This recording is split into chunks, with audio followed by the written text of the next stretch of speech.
आतमध्ये उतरवलं गेलंय.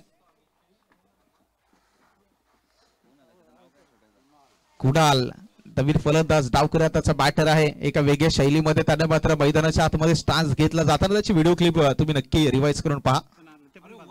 चांगला फटका पहा बॉलरच्या डोक्यावरून डाव नाही घेतली त्याच्याकडे स्ट्राईक ठेवण्याचा प्रयत्न होते. चांगली रणनीती आहे.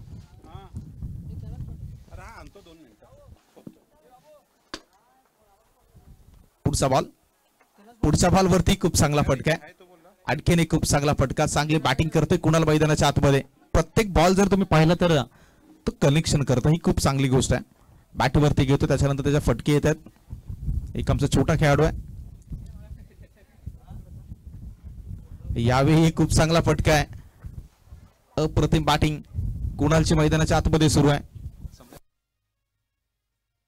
शेवटचा बॉल आहे.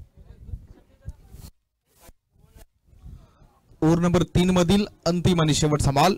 स्ट्राईकला कुणाल एक छोटा खेळाडू. खूप चांगली बॅटिंग. 4 बॉल त्याने बॅटने मारलेले आहेत. आणखीन एक खूप चांगला फटका. लाजवाब बॅटिंग. ओव्हर संपली. याच्यानंतर शेवटचा षटक गेला आपल्या भेटीला.